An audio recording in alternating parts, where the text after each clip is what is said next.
بارگاہ ہے سیدہ فاطمہ الزہرا رضی اللہ تعالیٰ عنہا میں ہم خراج عقیدہ ضرور پیش کرتے ہیں۔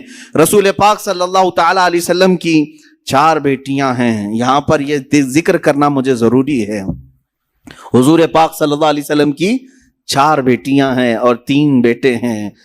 یہ تمام مسلمانوں کو ازبر کرا دو کہ حضور کی اولاد کتنی ہے؟ 7 ہیں، 3 بیٹے اور 4 بیٹیاں۔ بیٹوں کی وفات بچپن میں ہی ہو گئی، کوئی 6 مہینے سے زیادہ نہیں رہے اس دنیا میں، اور بیٹیاں سب بڑی ہوئیں۔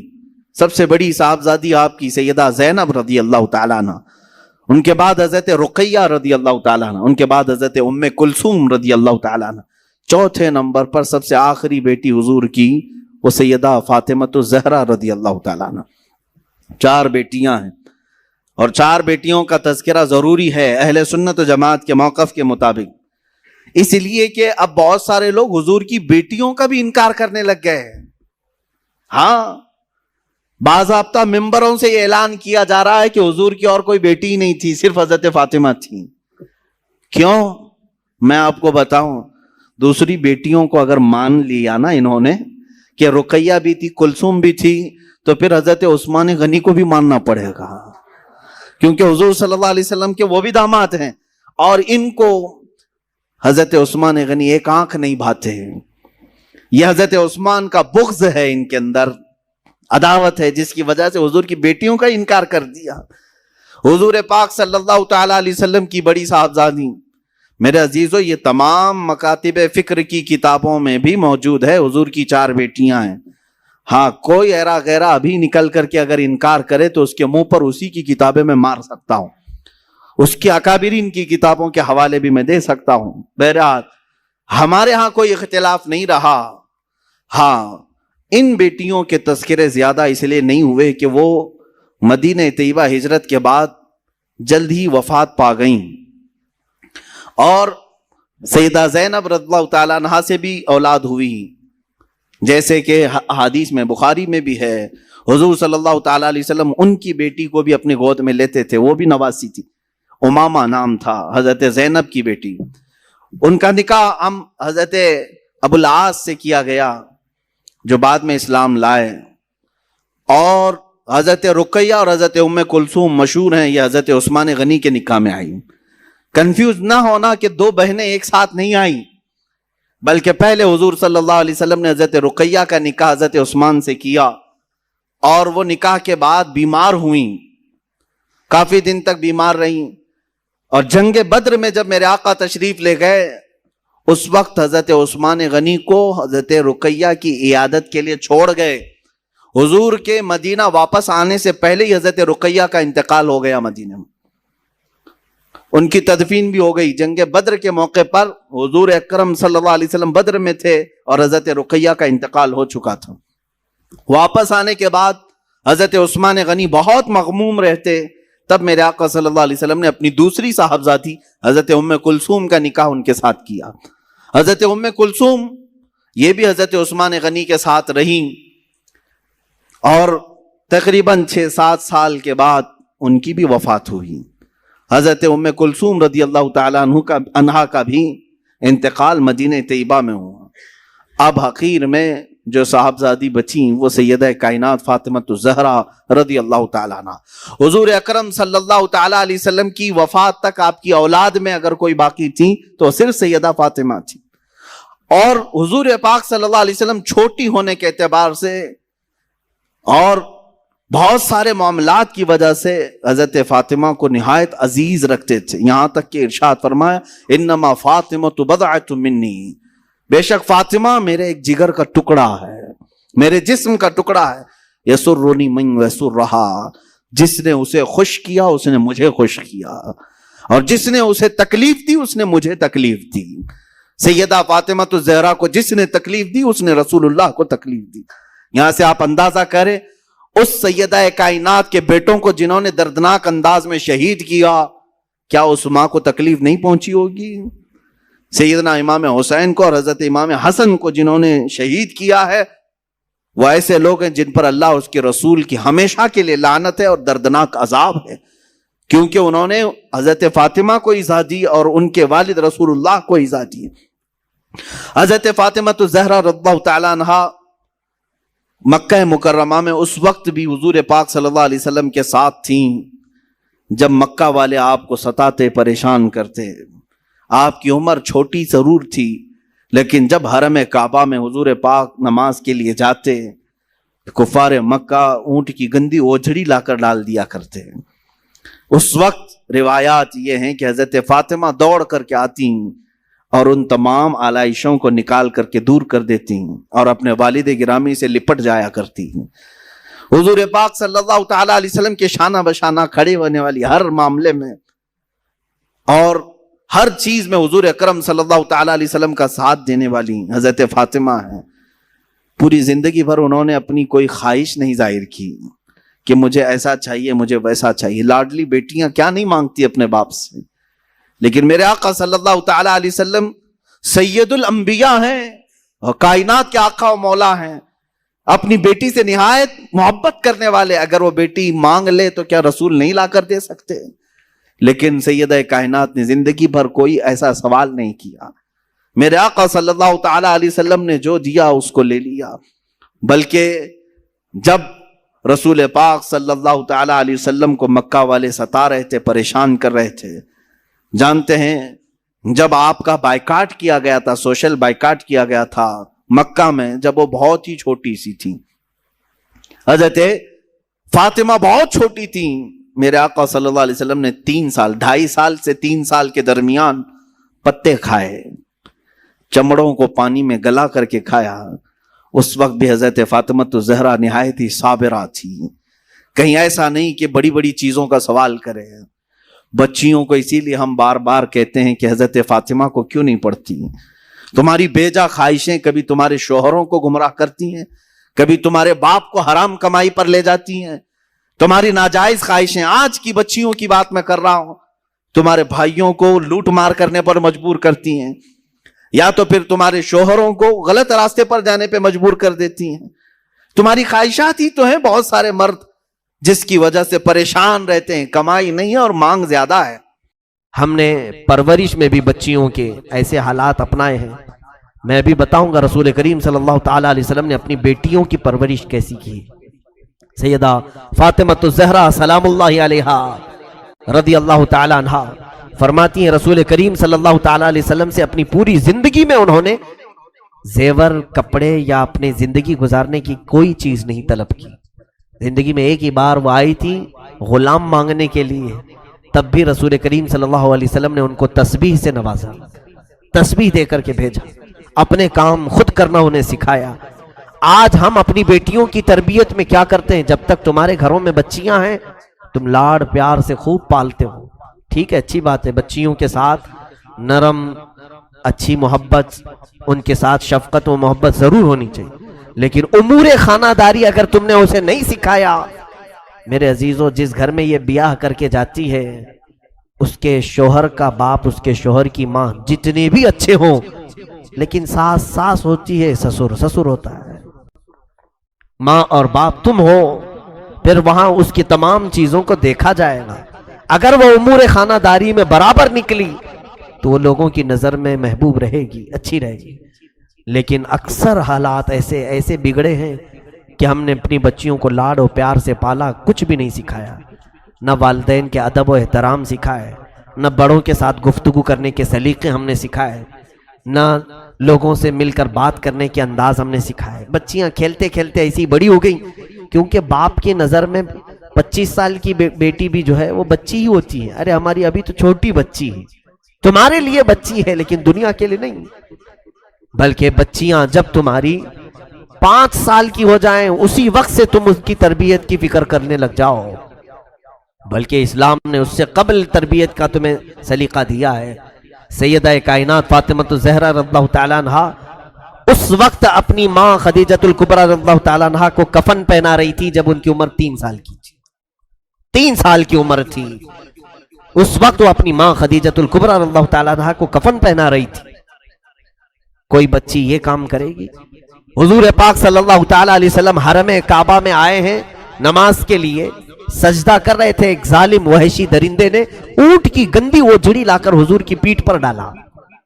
اس وقت کوئی نہیں دیکھ رہا تھا، ننھی سی یہ فاطمہ دوڑتی ہوئی آئیں جب ان کی عمر 5 سال کی تھی، 4.5-5 سال کے بیچ میں، پوری حضور کی پیٹھ مبارکہ اپنے ہاتھوں سے صاف کیا۔ رسول کریم صلی اللہ تعالیٰ علیہ وسلم کو کوئی بھی چیز نہ لگے، حضرت فاطمہ تو 5 سال کی عمر میں اس کا خیال کرتی تھی۔ عزیزان گرامی، وہ تربیت اس انداز سے ہوئی تھی کہ امور خانہ داری میں وہ پورا کمال رکھتی تھیں۔ اور اس کے بعد حضور صلی اللہ تعالیٰ علیہ وسلم کی یہ بیٹیاں گھروں میں کھانا بنانا خود جانتی تھیں۔ حضرت خدیجہ کے انتقال کے بعد گھر پورا چلانے کی ذمہ داریاں حضور کی بیٹیوں کے اوپر تھی۔ حضرت فاطمہ رضی اللہ تعالیٰ عنہ نے تو 5 سال کی عمر سے ہی چولہا سنبھالا تھا۔ 5 سال کی عمر میں، 5 سال میں تو ہماری بچیاں صرف کھیلتی ہیں۔ میرے عزیزوں، یقیناً تمہاری محبت اپنی جگہ پر، ان کی تربیت پر توجہ تو ہو۔ آپ اگر ان کو سکھانے میں کچھ سختی کرتے ہو تو یہ بچیاں بعد میں تمہیں یاد کر کے فخر کریں گی کہ ہمارے ماں باپ نے ہمیں زیور اخلاق سے نوازا ہے۔ اگر تم شادی میں انہیں زیور نہیں بھی دیے، اخلاق کی دولت دیا، تو پھر یہ پوری زندگی بھر اس جیسی عورت کوئی کہیں نہیں ملے گی۔ دنیا والے بھی دیکھ کر فخر کریں گے کہ اس کے ماں باپ نے اس کو سونا چاندی اگرچہ نہیں دیا لیکن اخلاق کا زیور دے کر کے بھیجا ہے۔ وہ اخلاق کے زیور پر تم توجہ کرو۔ بچیاں کس سے بات کرنی چاہیے، کس سے نہیں بات کرنی چاہیے، یہ سلیقے باپ سکھائے۔ کہاں ہمارے پاس وقت ہے؟ ہم اپنی بچیوں کو ٹائم کب دیتے ہیں؟ سنڈے ٹو سنڈے، باقی سب تو ہمارے جاب پر چلتے ہیں۔ اس وقت تو ہم کام پر چلے جاتے ہیں جب بچے سو رہے ہوتے ہیں، اور پھر جب واپس آتے ہیں تب بھی بچے کھا کر کے سو چکے ہوتے ہیں۔ اکثر ایسا ہوتا ہے کہ گھروں میں بچوں کے ساتھ اچھے طرح سے مل بیٹھ کر کے تربیت کا کوئی انداز ملتا بھی ہے تو وہ ہفتے میں ایک بار سنڈے آتا ہے۔ وہ بھی ہم نے دیکھا ہے کہ بچے اصرار کرتے ہیں کہیں پکنک پہ چلو، تو وہ بھی پکنک پہ نظر ہو گیا، کہیں گھومنے کے لیے چلے گئے۔ تو اسی طرح سے تو پوری جوانی آ گئی، تمہیں خبر ہی نہیں ہوتی، احساس ہی نہیں ہوتا کہ ہمارے بچے کب بڑے ہو گئے۔ تمہارے سامنے پلک جھپکتے یہ کھڑے ہو جاتے ہیں، جوانی کی عمر میں آ جاتے ہیں۔ اس لیے توجہ کریں۔ رسول کریم صلی اللہ تعالیٰ علیہ وسلم کے اس گھرانے سے میں آج بات کرتا ہوں۔ ازواج مطہرات نے بھی صبر کا دامن تھامے رکھا۔ اخلاق تقوی حضور کے گھر میں ایسا تھا کہ اللہ کے حبیب صلی اللہ تعالیٰ علیہ وسلم اپنی وفات کے وقت ساری ازواج مطہرات کو بلا رہے ہیں۔ جس دن حضور کی وفات ہوئی، جس دن حضور کا انتقال ہوا، ساری بیویوں کو بلایا۔ رسول پاک صلی اللہ تعالیٰ علیہ وسلم نے ساری بیویوں سے پوچھا، کیا تم میں سے کسی کے پاس سونا چاندی زیور ہے؟ کسی زوجہ محترمہ نے کہا کہ ہاں یا رسول اللہ میرے پاس ہے۔ اللہ کے حبیب صلی اللہ علیہ وسلم نے اپنی اسی آخری حالت میں فرمایا، اگر تم چاہو تو یہ صدقہ کر دو، اگر تم یہ چاہو تو صدقہ کر دو، مشورہ دیا۔ ازواج مطہرات نے پوچھا، یا رسول اللہ صلی اللہ علیہ وسلم، کیا آج سے سونا چاندی پہننا عورتوں کے لیے حرام ہو گیا؟ اب ہم زیور نہیں پہن سکتی؟ رسول کریم صلی اللہ علیہ وسلم نے فرمایا، نہیں، حرام نہیں ہے، زیور پہن سکتی ہیں عورتیں، لیکن اے میری بیویوں، میں یہ چاہتا ہوں کہ میں رب کے حضور حاضر ہو رہا ہوں، میں اپنے رب کی بارگاہ میں اب جا رہا ہوں، میرے جانے کا وقت آ گیا۔ میں یہ چاہتا ہوں کہ میں اپنے رب سے اس حال میں نہ ملاقات کروں کہ میرے گھر میں سونا چاندی پڑا ہوا ہو۔ میں کسی چیز کا مالک بن کر کے میرے مولا کے حضور نہیں جانا چاہتا۔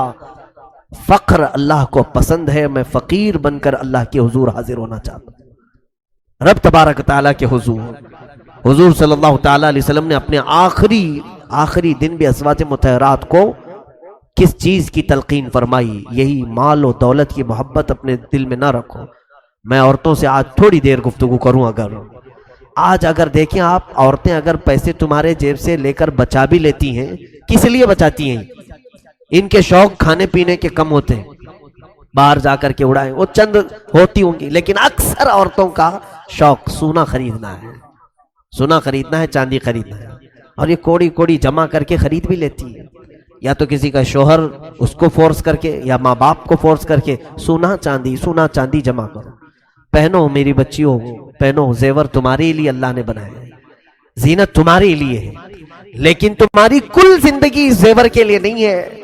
تمہارا اصلی زیور تو تمہاری حیا ہے، تمہارے اخلاق تمہاری اصلی زیور ہے۔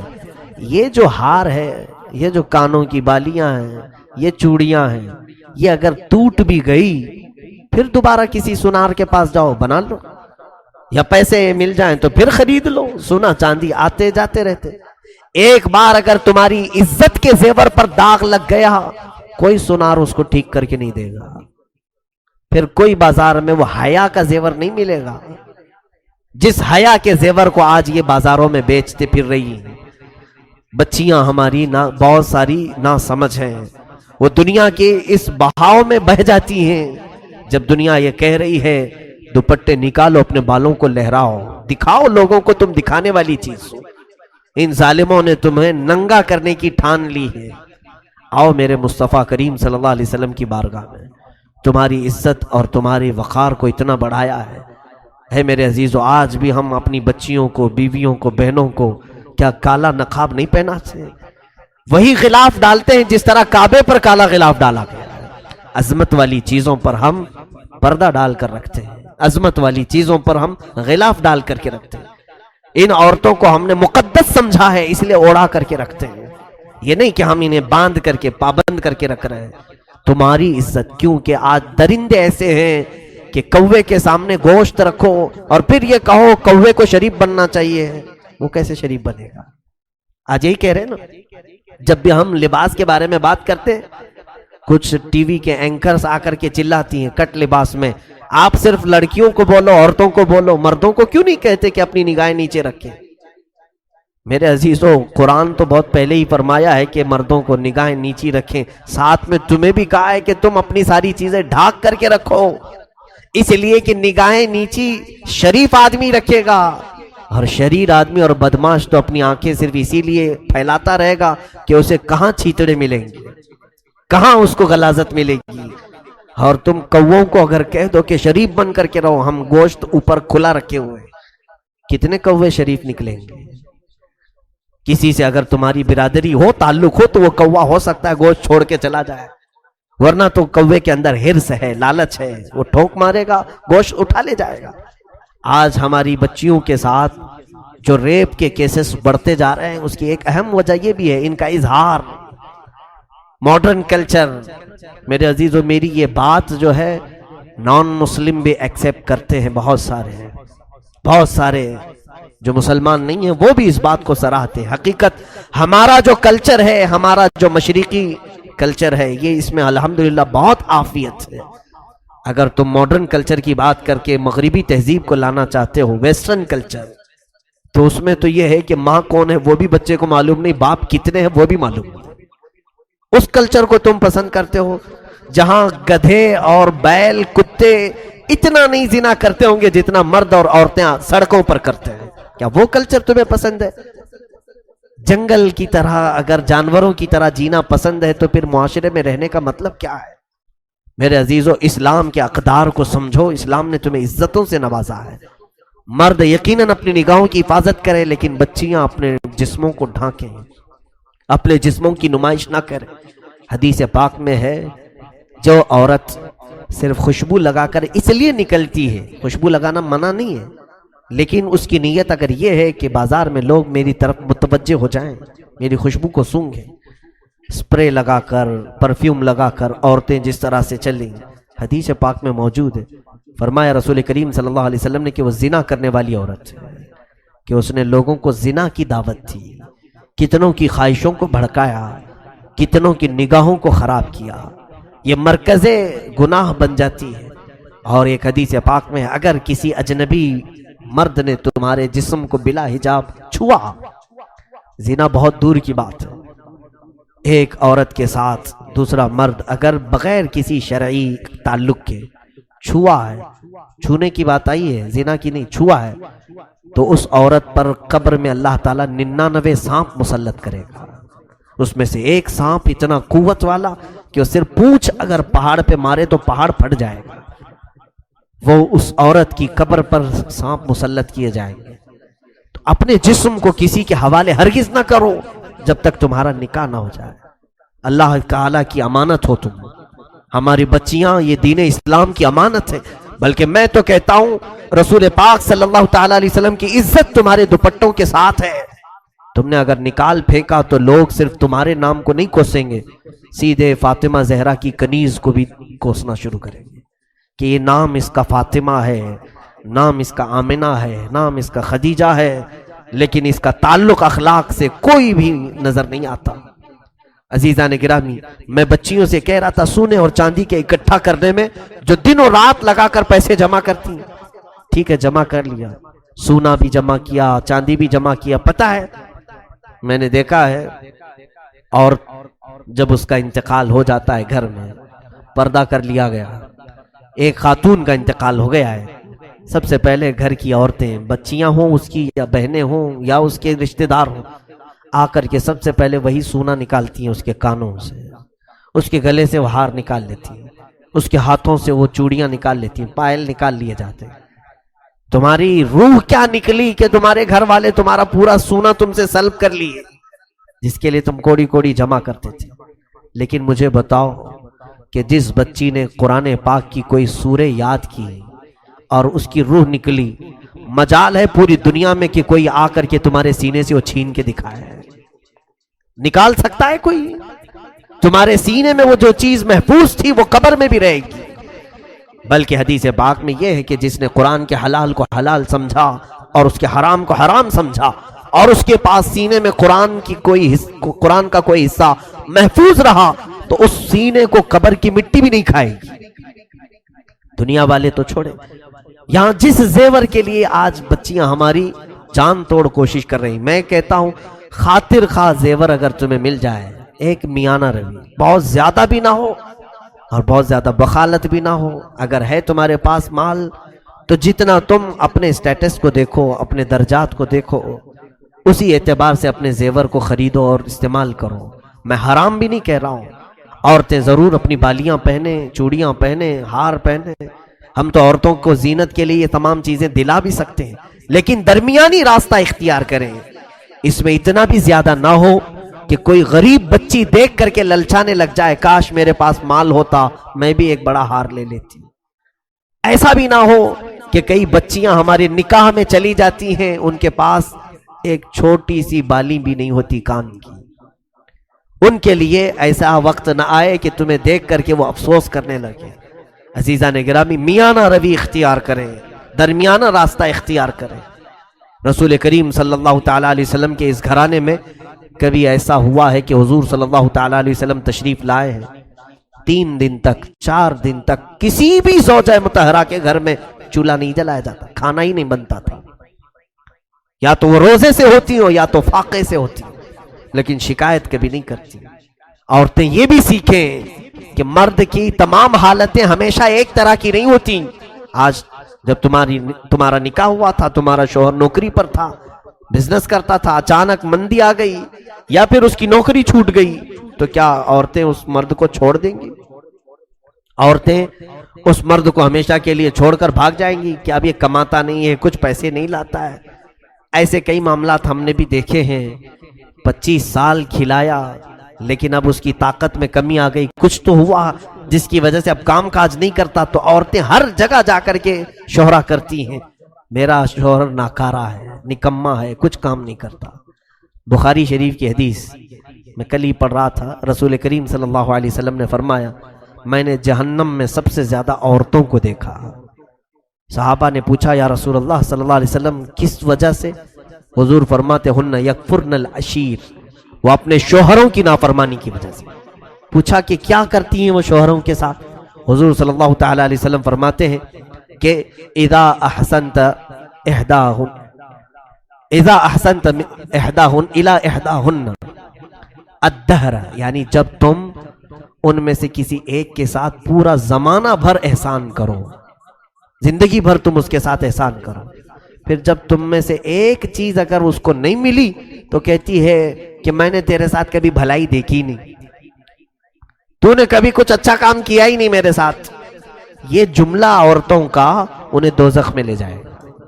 حضور صلی اللہ علیہ وسلم فرماتے ہیں ان کا یہ کہنا کہ تو نے میرے ساتھ کبھی بھلا کیا ہی نہیں، وہ دوزخ میں۔ ایسی کتنی عورتوں کو دیکھیں آپ، وہ یہی کہتے ہیں کبھی اس نے میرے ساتھ اچھا نہیں کیا، جبکہ کھلا رہا ہے وہ تمہیں، جبکہ وہ کپڑے تمہیں پہنا رہا ہے، تمہارے بچوں کی پرورش کر رہا ہے، محض یہ ہے کہ تمہاری بہت زیادہ خواہشات کو اس نے پورا نہیں کیا۔ ایسے کئی واقعات ہمارے سامنے ہیں کہ غلط خواہشات عورتوں کی مردوں کو غلط راستے پر لے آتی ہیں۔ ایک بہت اچھا نوجوان ہمارے پاس نماز پڑھتا تھا، مقتدی تھا ہمارا، اچانک وہ غائب ہوا، کئی دن تک نہیں تھا، اور کئی سالوں کے بعد اس کو پھر دوبارہ ہم نے دیکھا تو معلوم کیا بہت بری حالت ہے اس کی، شراب پیتا ہے، باہر کٹوں پر پڑا رہتا ہے، نیک آدمی تھا۔ اس کو بلوایا، پوچھا کیا حالت ہے تیری، کیوں ایسے بن گیا؟ وہ رونے لگا، اور پھر اس نے جو واقعہ بتایا، میں نے کئی جگہ پر اس کو ذکر کیا، کہا کہ میری شادی ہوئی، میں بہت زیادہ محبت کرتا ہوں میری بیوی سے، اور محبت سے شادی کیا تھا۔ شادی کے بعد میری نوکری تھی اپنے ہی شہر میں، لیکن میری تنخواہ پوری نہیں ہو پاتی تھی، میری بیوی کے جو خواہشات تھے میں اس کو پورا نہیں کر پاتا تھا۔ میری بیوی کے لیے پھر مجھے اپنا شہر چھوڑ کر بنگلور جانا پڑا۔ میں نے کوئی بڑی نوکری کی تلاش کی، وہاں پہنچا، وہاں پہنچ کر کے جب میں کمانے لگا، تھوڑی زیادہ پیسے ملے اور بھیجتا تھا، لیکن گھر میں مہینہ ہونے سے پہلے ہی وہ سارے پیسے خرچ ہو جاتے ہیں۔ پھر اخراجات کے لیے میری بیوی مجھے پتہ نہیں کیسے کیسے تانے مارتی تھی۔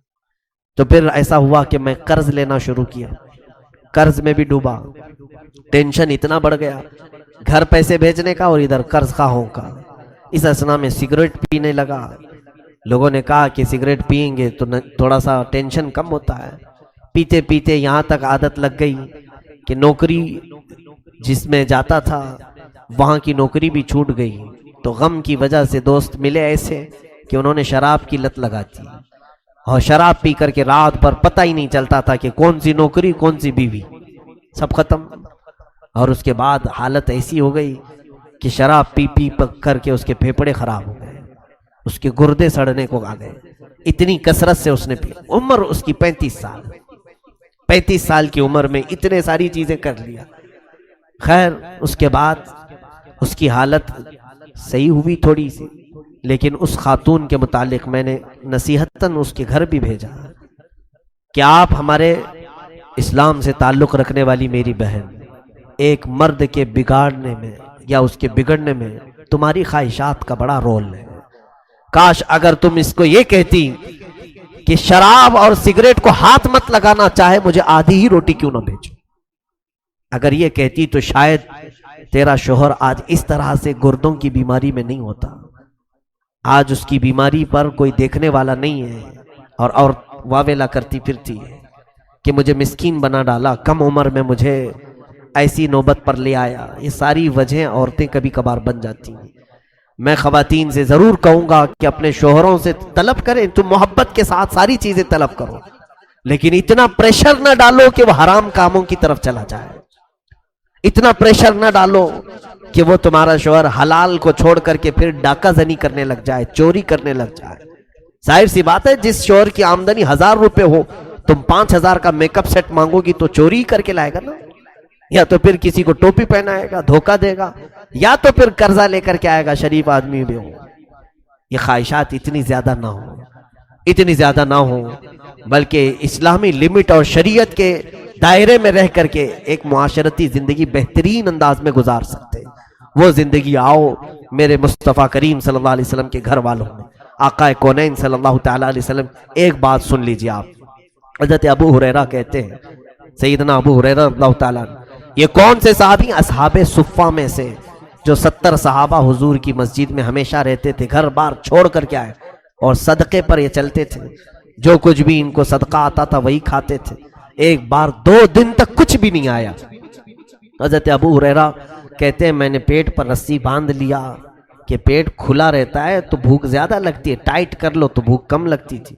پھر میں نکلا جا کر کے حضور کو دکھاؤں، اسی اثنا میں حضور اپنے حجرے سے باہر نکل رہے تھے۔ میں نے کہا کہ یا رسول اللہ صلی اللہ علیہ وسلم، اصحاب صفہ میں 2 دن سے کوئی صدقہ ہی نہیں آیا، نہ کھجوریں نہ دودھ، اور میرا پیٹ جو ہے بھوک کی شدت کی وجہ سے سکڑتا جا رہا ہے۔ اللہ کے حبیب صلی اللہ تعالیٰ علیہ وسلم نے اپنا جبہ اٹھا کر کے دکھایا۔ حضرت ابو ہریرہ کہتے ہیں حضور نے بھی رسی سے 2 پتھر باندھے تھے۔ کہا ابو ہریرہ میں نے بھی 3 دن سے تو کچھ بھی نہیں کھایا۔ اللہ کے حبیب صلی اللہ تعالیٰ علیہ وسلم کا یہ فرمان سن کر حضرت ابو ہریرہ کہتے ہیں مجھے بڑی شرمندگی ہوئی، میں نے کیوں ذکر کیا؟ لیکن میرے آقا صلی اللہ علیہ وسلم نے فرمایا ابو ہریرہ چلو تمہیں بھوکا نہیں چھوڑوں گا، ساتھ میں چلو۔ نکلے، دوپہر کا وقت تھا، دیکھا باہر مسجد نبوی کے حضرت ابو بکر حضرت عمر بھی آئے ہوئے تھے۔ حضور نے ان سے پوچھا کہ کیسے باہر آنا ہوا؟ وہ دونوں بھی اپنا پیٹ پکڑ کر کہہ رہے تھے یا رسول اللہ بھوک نے ہمیں باہر لایا۔ حضرت ابو بکر تو یہ کہہ رہے تھے بھوک شدت کی لگی ہے تو اس وقت باہر کیوں آئے؟ کہا چہرے رسول دیکھتے ہیں تو بھوک ختم ہوتی ہے۔ رسول کریم صلی اللہ تعالیٰ علیہ وسلم کے چہرے پاک کو دیکھ کر بھوک کو کم کرنا، یہ وہ صحابہ جو پوری دنیا پر حکمرانی کر چکے، یعنی عدل و انصاف کے اعتبار سے یہ صحابہ فاقہ میں رہتے تھے، اور حضور صلی اللہ علیہ وسلم نے ان تینوں کو لے کر ایک جگہ کی طرف کا قصد فرمایا، اور حضور سیدھے حضرت ابو ایوب انصاری کے مکان پر آئے۔ یہ میزبان رسول ہیں، جس وقت میرے آقا مدینے میں اترے تھے تب بھی پہلے ان کے ہی گھر پہ اترے۔ حضور صلی اللہ تعالیٰ علیہ وسلم ان کے گھر پر سیدھے اندر آئے، کہا ابو ایوب ہیں؟ ان کی بیوی نے کہا باہر گئے ہیں کام پر۔ کہا گھر میں کچھ کھانا ہے؟ ان کی بیوی کہنے لگی ابھی تو کچھ بنا نہیں۔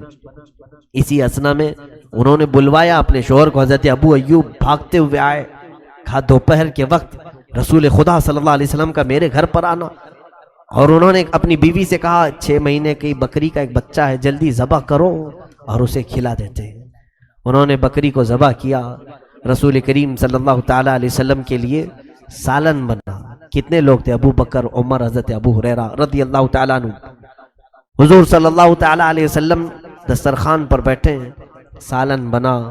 حضرت ابو ہریرہ فرماتے ہیں اس گوشت کے سالن کی خوشبو آدھی بھوک ختم کر چکی تھی۔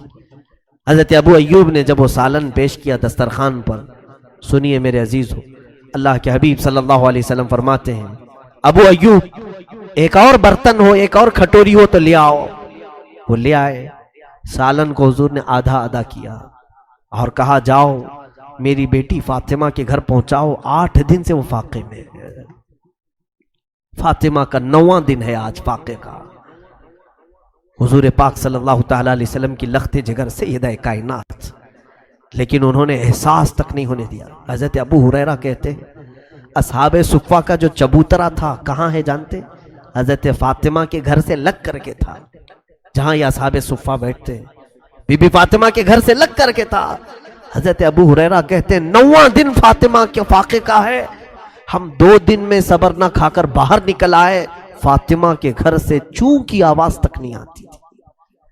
وہاں حسنین کریمین بھی پل رہے ہیں، مولا علی شیر خدا بھی ہیں، ان کا مسجد میں آنا جانا کسی کو احساس تک نہیں دلاتا تھا کہ گھر میں کوئی چیز کی کمی ہے۔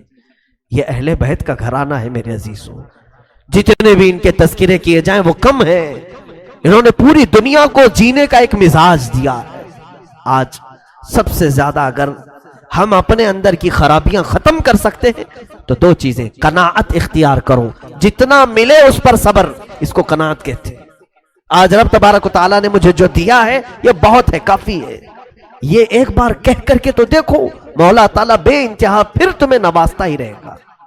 ہر بندہ یہ کیا کہتا ہے ابھی بس نہیں ہوا، ارے اتنے سے تھوڑی نہ چلتا ہے۔ ایک نوکری کرنے والا پھر آ کر کے کہتا ہے حضرت اور ایک نوکری کرنا چاہتا ہوں خالی ٹائم میں۔ کہا اتنے سے کافی نہیں ہو رہا ہے؟ کہاں اتنے سے ہو پائے گا، بمبئی کی مہنگائی ہے، جبکہ کھانا پانی ساری چیزیں چل رہی ہیں۔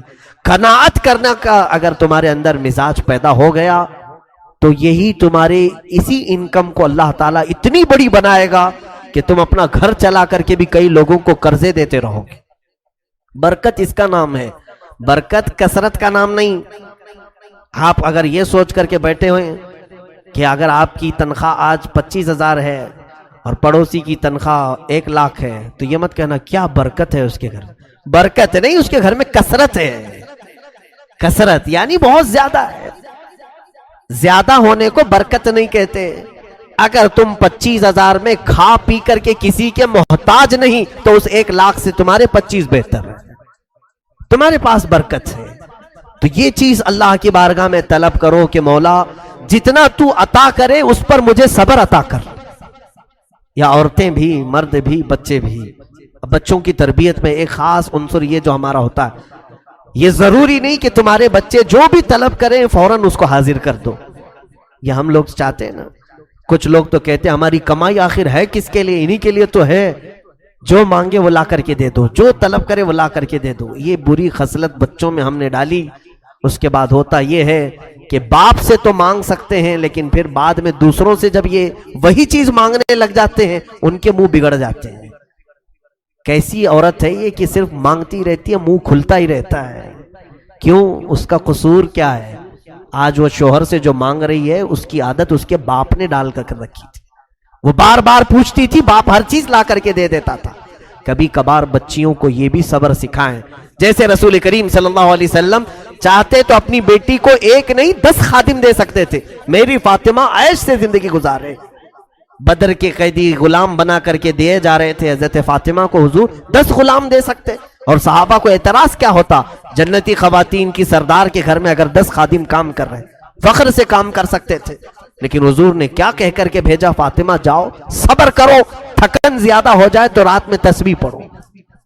کبھی کبھار بچیوں کو یہ بھی تلقین کرو، ہر دن اگر اچھے کھانے کی عادت ہمارے پاس ہے تو جان بوجھ کر کے کبھی ہلکا کھانا انہیں کھلانے کی عادت ڈالو، تاکہ برے اوقات میں انہیں صبر کرنے کا سلیقہ آ جائے، برے اوقات میں ان کو صبر کرنے کا طریقہ آ جائے۔ مجھے بات یاد آتی ہے، میں میری تعریف کے لیے نہیں کہہ رہا ہوں، بچپن میں خود ہمارے گھر کی حالت ایسی کہ الحمدللہ ہمیں کبھی کسی چیز کی کمی نہیں ہونے دی۔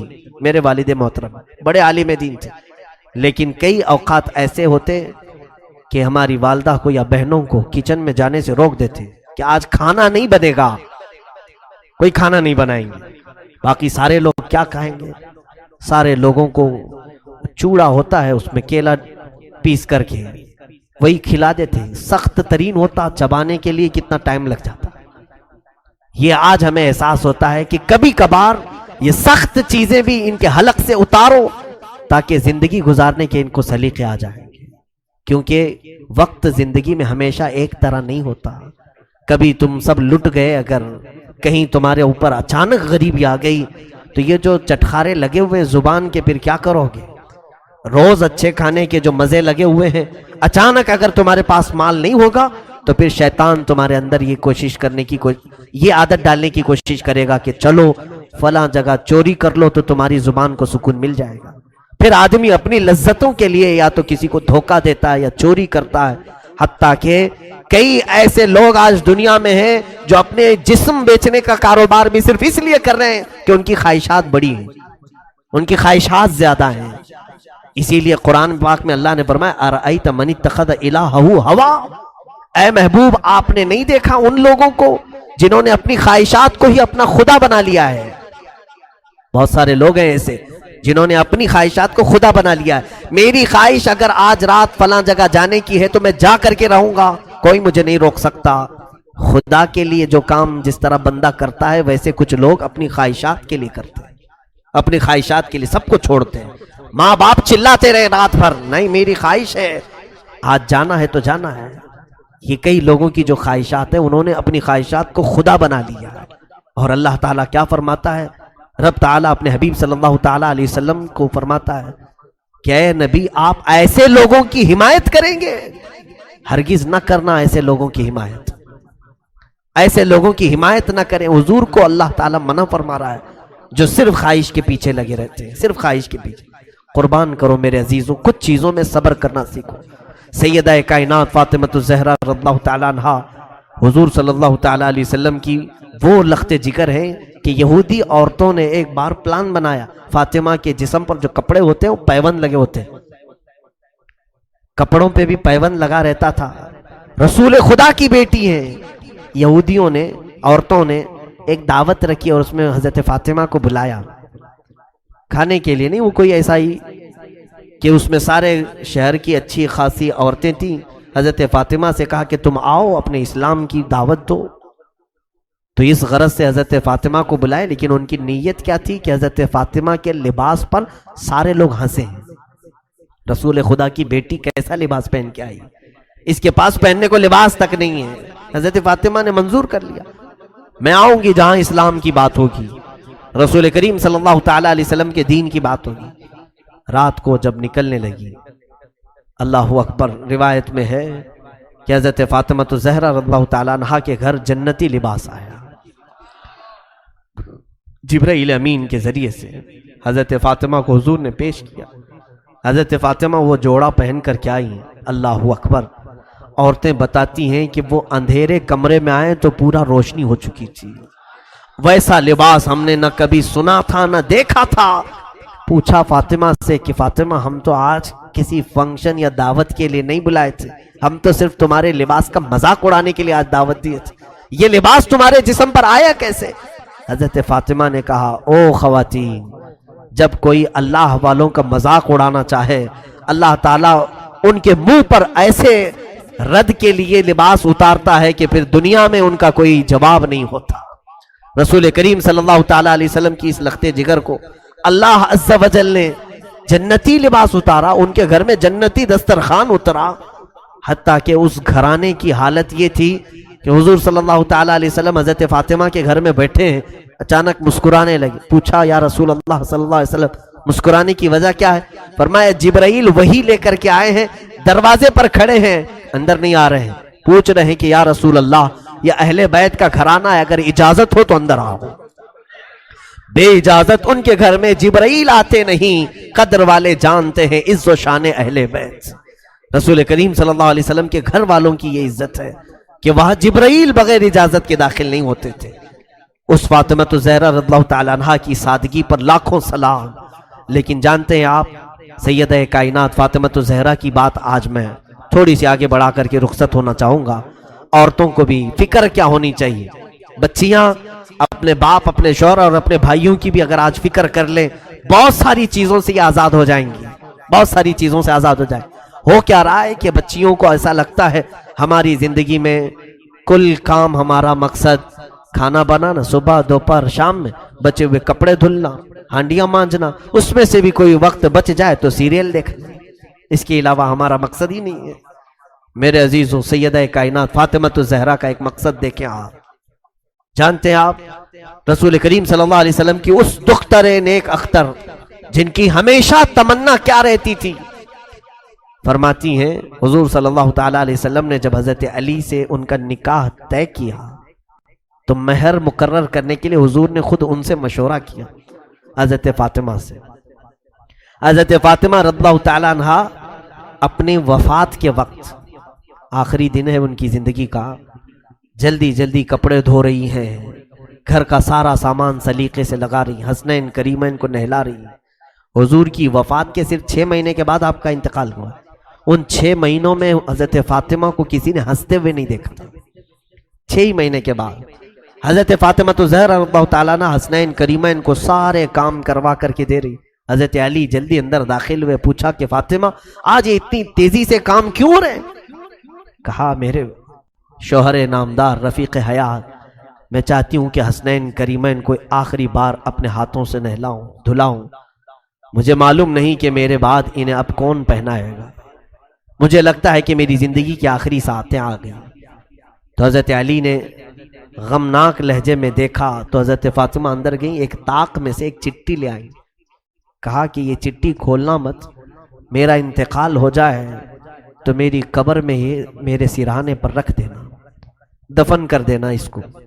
مولا علی شیر خدا رضی اللہ تعالیٰ عنہ اپنی اس رفیق حیات سے ہمیشہ راضی رہے، ہمیشہ راضی رہے۔ حضرت فاطمہ سے کہتے فاطمہ کیا یہ راز مجھے بھی نہیں بتاؤ، اس چٹھی میں کیا ہے، کیا لکھا ہوا ہے؟ سیدہ فاطمہ زہرا رضی اللہ تعالیٰ عنہ فرماتی اے میرے سرتاج علی مرتضی، جب آپ سے میرے نکاح کی بات ہو رہی تھی رسول پاک صلی اللہ علیہ وسلم گھر تشریف لائے، کہا فاطمہ علی کے بارے میں تمہارا کیا خیال ہے؟ علی اخلاق میں بہت بلند ہے، علی تہجد گزار ہے، تقوی شعار ہے، کیا میں تمہارا نکاح علی کے ساتھ کروں؟ اور مہر میں علی کو میں نے 400 مسقال چاندی کی بات کی ہے، کیا تم اس بات سے راضی ہو؟ باپ اپنی بیٹیوں سے پوچھے نکاح کے متعلق، یہ بھی سنت مصطفیٰ ہے۔ حضور صلی اللہ تعالیٰ علیہ وسلم نے جب یہ ذکر کیا، سیدہ کائنات فاطمہ الزہرا نے عرض کیا آقا علی سے نکاح تو منظور ہے لیکن مہر یہ منظور نہیں ہے، مہر یہ کم ہے، 400 مسقال اس زمانے کے بہت ہو جاتے ہیں۔ رسول پاک صلی اللہ تعالیٰ علیہ وسلم نے فرمایا اے فاطمہ تم مہر میں کیا چاہتی ہو بتاؤ، میں علی سے مطالبہ کروں۔ حضرت فاطمہ پوچھتی ہیں یا رسول اللہ صلی اللہ علیہ وسلم، کیا یہ میرا نکاح اللہ کی مرضی سے ہو رہا ہے؟ حضور صلی اللہ علیہ وسلم نے فرمایا ہاں فاطمہ، میں نے خواب میں دیکھا ہے اللہ رب العزت کا حکم ہے کہ میں اپنی بیٹی کا نکاح فاطمہ کا نکاح علی کے ساتھ کروں۔ تب حضرت فاطمہ کہتی ہیں تب تو پھر مہر زیادہ ہو، اللہ رب العزت اس نکاح کا معاملہ فرما رہا ہے تو اے رسول پاک صلی اللہ علیہ وسلم 400 مسقال چاندی نہیں۔ پھر پوچھا کیا مہر چاہیے؟ حضرت فاطمہ کہتی یا رسول اللہ صلی اللہ علیہ وسلم، رب تعالیٰ سے آپ گزارش فرمائیں کہ علی کا نکاح فاطمہ سے اس مہر پر ہو کہ رسول پاک کی امت کی بخشش لکھ دی جائے، آپ کی امت کی مغفرت لکھی جائے۔ حضور پاک صلی اللہ علیہ وسلم آپ دیدہ ہو گئے، آپ دیدہ ہو گئے، رب تعالیٰ کے حضور سجدے میں گر گئے۔ اے رب ذوالجلال، فاطمہ میری امت کی بخشش کا سوال کر رہی ہے، مہر میں اسے یہ چاہیے۔ روایات یہ بتاتی ہیں کہ اللہ رب العزت کی طرف سے حکم ہوا کہ اپنا سر اٹھائیں، آپ کی آدھی امت کی بخشش فاطمہ کا مہر ٹھہرا۔ حضور پاک صلی اللہ علیہ وسلم سے حضرت فاطمہ کہتی ہیں میں نے وہ لکھوا لیا تھا چٹھی میں تاکہ بروز قیامت میں میرے رب سے میرے حبیب کی امت کی بخشش کا سوال کروں۔ اے علی، اس چٹھی میں اس کے علاوہ اور کچھ بھی نہیں ہے۔ یہ فاطمۃ الزہرا رضی اللہ تعالیٰ عنہا کی سوچ ہے۔ اے میرے عزیزو، ہم کون ہیں جو میرے آقا کی امت کی خبر رکھتے ہو؟ ہم میں سے کس کو یہ طلب ہے کہ رسول پاک کی امت گڑھے میں گرنے سے بچ جائے؟ یہاں تو گڑھے کھودے جا رہے ہیں، جتنے گرے تو اچھے ہیں۔ ہم میں سے کون یہ چیز کی خواہش رکھتا ہے؟ خود میرے آقا صلی اللہ علیہ وسلم فرماتے من لم یہتم بامرنا فلیس منا، جس نے اس حال میں صبح کی کہ میری امت کی بھلائی کا نہیں سوچا وہ میری امت میں سے نہیں ہے۔ آج کیا یہ دردناک حالات ہمیں بیدار نہیں کرتے؟ کوئی ہم میں سے یہ دعا نہیں کرتا کہ اے اللہ اب امت کا بھلا کر دے؟ ہمارے نوجوان نسل جس راہ پر جا رہی ہے، ہم آنکھیں دیکھ دیکھ کر کے تاڑ تاڑ کر کے بھی اس کے متعلق نہ دعا کرتے ہیں نہ اس کے اصلاح کی کوشش کرتے ہیں۔ وہ حضرت فاطمہ تھی جو گھبرا جاتی تھی، کیونکہ انہیں معلوم تھا کہ حضور کو اگر کوئی ایک درد ستاتا ہے تو وہ امت کی فکر کا درد ہے، امت کا غم ہے، امت کی بخشش کا درد۔ جب مدینہ طیبہ میں واقعہ ہوا کہ صحابہ نے کہا اچانک حضور پاک نظر نہیں آ رہے ہیں، صحابہ بے قرار ہو کر ڈھونڈنے لگے کہ آقا ہیں کہاں؟ ایک صحابی نے پا لیا حضور مدینے کے نواح میں دور کسی ایک جنگل کے پاس سجدے میں ہیں، اور حضرت ابو بکر وہاں ڈھونڈتے ہوئے پہنچے۔ ایک بکریاں چرانے والا گزر رہا تھا، پوچھا کیا میرے آقا کو تو نے دیکھا ہے؟ رسول پاک صلی اللہ تعالیٰ علیہ وسلم ہمیں کئی لمحے ہو گئے نظر نہیں آ رہے۔ اس چرواہے نے کہا میں نہیں جانتا تمہارا نبی کون ہے، تمہارا آقا کون ہے، ہاں البتہ اس پہاڑ کے پیچھے کوئی ایک آدمی اتنا رو رہا ہے کہ اس کے رونے کی آواز سے میری بکریوں نے کھانا چھوڑ دیا ہے، چارہ چھوڑ دیا ہے۔ حضرت ابو بکر نے کہا یقیناً اس طرح کا رونا تو میرے آقا کا ہی ہوگا۔ حضرت ابو بکر نے پوچھا اس چرواہے سے اے بندے تو بکریاں چرا رہا ہے، رونے والے کو دیکھا وہ کیا کہہ کر کے رو رہا ہے؟ کہا پتہ نہیں، امت امت کہتا ہے اور روتا جاتا ہے۔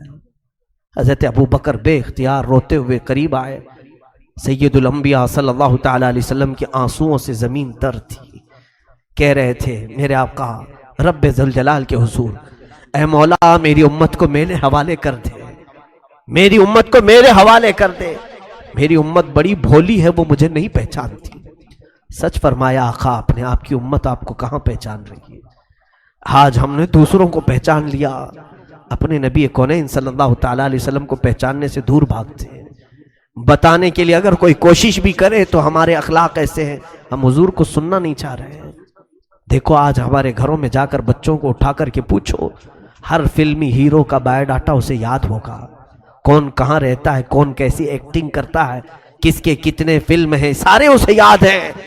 اسے اگر میرے آقا کی ذات کے بارے میں پوچھو تو کچھ بھی نہیں جانتا، کچھ نہیں جانتا۔ صحابہ کے بعد دیگرے وہاں آئے، سبوں نے درخواست کی کہ آقا سر مبارک کو اٹھائیں، سجدہ اتنا طویل ہو گیا تو جسم پر تکلیف ہو جائے گی۔ حضور پاک صلی اللہ تعالیٰ علیہ وسلم اسی طرح سجدے میں ہے۔ تو اس کے بعد صحابہ نے کہا کہ حضور کسی کی بھی بات پر سر نہیں اٹھاتے. مشورہ یہی طے پایا کہ حضرت فاطمہ کو بلایا جائے. اگر حضرت فاطمہ کہیں گی تو حضور ضرور سر اٹھائیں گے. سبوں نے جا کر کے سیدہ کے گھر یہ درخواست کی کہ اللہ کے حبیب تمہارے بابا سر جو سجدے میں رکھیں اٹھاتے نہیں، بے اختیار روتے جا رہے ہیں. سیدہ حجاب کے ساتھ آئیں، پردے کے ساتھ آئیں. سارے لوگ ہٹ گئے. رسول پاک صلی اللہ علیہ وسلم کے کندھے پر ہاتھ رکھتی ہیں، کہتی ہیں بابا آپ کی فاطمہ آئی ہے، آپ سر اٹھائیں. رسول کریم صلی اللہ علیہ وسلم اسی حالت میں سر رکھے ہوئے تھے. ہم گنہگاروں کی تسبیح آج ہم سجدے میں جاتے ہیں تو اپنی مطلب کی مانگنے کے لیے جاتے ہیں. ہم تو سجدوں میں یہی کہتے ہیں نا، مولا مجھے یہ دے دے، مجھے یہ دے دے. وہ رسول پاک ہم جیسے نکموں کو مانگ رہے تھے. مولا بعد میں آنے والی امت میرے حوالے کر. قربان جاؤ اس نبی کے سجدوں پر کہ ہم کو حضور نے سجدوں میں مانگا ہے. سیدہ فاطمہ کی بار بار اصرار پر حضور نے سر نہیں اٹھایا. سیدہ کائنات نے صرف اتنا کہا یا رسول اللہ صلی اللہ علیہ وسلم، فاطمہ آپ سے وعدہ کرتی ہے آج کے بعد سے مولا تعالیٰ جتنی بھی مجھے حیات دے گا، جب تک کی زندگی دے گا، قسم ہے رب ذوالجلال کی، فاطمہ کوئی رات نہیں سوئے گی، صرف آپ کی امت کی بخشش کی دعا کرے گی. صرف میں آپ کی امت کی بخشش کی دعا کروں گی. حضور پاک نے جب ان سے یہ سنا تو اپنا سر اٹھایا. فاطمہ کو دیکھا کہ میری امت کی بخشش کا درد یہ بھی رکھتی ہے. میرے عزیزو، ایک بیٹی کی ذمہ داری یہ بھی ہوتی ہے کہ وہ اپنے باپ کی فکروں میں ساتھ دے. باپ جس طرح کی فکر میں ہے اسی فکر میں وہ لگے. رسول کریم صلی اللہ تعالیٰ علیہ وسلم کی اس لخت جگر نے امت کا بوجھ اپنے اوپر اٹھایا. اور پھر روایات یہ بتاتی ہیں رات کے بعد وہ خود سجدے میں جاتی تھیں تو ادھر بلال حبشی کی اذان ہو جاتی تھی فجر کی، تب تک وہ سجدے میں رہتی تھی. ایسی محویت کا عالم ہوتا تھا کہ وہ کہتی تھی سر اٹھا کر کے کہ راتیں بہت چھوٹی ہیں، میرا پورا سجدہ نہیں ہو پاتا. اس سیدہ کائنات فاطمۃ الزہرا، لاکھوں سلام ہو، لاکھوں کروڑوں درود ہو ان کی تربت انور پر. زندگی گزارنے کے ہزار سلیقے ہمارے گھروں کو دیے ہیں. اور یاد رکھو، آج میری بہنوں اور بچیوں سے ضرور کہوں گا، جتنا کربلا تم سنو گی سب فاطمہ کے گود سے نکلے ہوئے شہزادوں کا ہی کربلا ہے. پوری دنیا کو اگر کسی نے حسن دیا ہے تو زہرا نے دیا. پوری دنیا کو امامت کا بادشاہ حسین اگر دیا ہے تو فاطمہ نے دیا ہے. پیر سے اپنے جھولا جھلاتی تھی، ہاتھ سے روٹیاں بناتی تھی، ہاتھ سے روٹیاں بناتے پیر سے جھولا جھلاتی. اس جھولا جھلانے کے وقت بھی کئی آیتیں ہیں پڑھتی رہتی تھی. طٰہٰ ما انزلنا علیک القرآن لتشقیٰ، کبھی یاسین والقرآن الحکیم. یہ قرآن کی صورتیں تلاوت ہو رہی ہیں، حسنین کریمین کو جھولے جھلائے جا رہے ہیں. یہاں تو ہم گانے فلاں چیزیں گا کر کے بچوں کو سلانے کی عادت ڈالتے ہیں. حسنین کریمین نے تو اپنی ماں سے قرآن کی لوریاں سنی ہیں. رسول کریم صلی اللہ تعالیٰ علیہ وسلم کا یہ گھرانہ جو پورے دین اسلام کو بچانے کا ضامن ہے. دیکھیں آپ، حضور جب نجران کے عیسائیوں کے ساتھ مقابلے کے لیے بھی چلے تھے تو انہی گھر والوں کو لے کر چلے تھے. میں کل اہل بیت کے ذکر میں عرض کروں گا، سیدہ ظاہرہ طیبہ طاہرہ جان احمد کی راحت پہ لاکھوں سلام. یہ دنیا سے گئی بھی ہیں تو اس شان سے گئی ہیں. حضرت علی سے وصیت کیا تھا کہ اے علی، میری موت ہو جائے تو زیادہ شہرا مت کرنا. میں نے اپنے پردے کی بڑی پابندی کی ہے، رات کے وقت جنازہ نکالو تاکہ جنازے پر بھی کسی غیر مرد کی نظر نہ پڑے. کل ملا کر روایات صحیحہ یہ بتاتی ہیں کہ آپ کے جنازے میں اور آپ کے قبر کے دفن میں 8 لوگ تھے، وہ صرف خاندان والے تھے. حضرت علی، حسن، حسین رضی اللہ تعالیٰ عنہ، حضرت عباس رضی اللہ تعالیٰ عنہ اور دیگر کچھ صاحب جو اہل بیت میں سے تھے. یہی لوگ رہے. سیدہ فاطمۃ الزہرا رضی اللہ تعالیٰ عنہا کو رات کے وقت دفن کیا گیا. اب آخری حدیث سن لو میرے آقا صلی اللہ علیہ وسلم. قربان جاؤ میری بچیوں، آج اگر تم یہ کوشش کر لو کہ کل میں فاطمہ زہرا کی چادر کے سائے تلے قیامت میں اٹھائی جاؤں، اتنی بھی اگر تمہاری خواہش ہو تو مبارک ہو تمہیں. حدیث سن لو مجھ سے. میرے آقا صلی اللہ علیہ وسلم نے فرمایا قیامت کا منظر ہوگا، اہل محشر اپنے حساب کتاب میں مصروف ہوں گے، سب کا حساب کتاب چل رہا ہوگا. تپتی ہوئی گرمی، وہ تانبے پیتل کی زمین،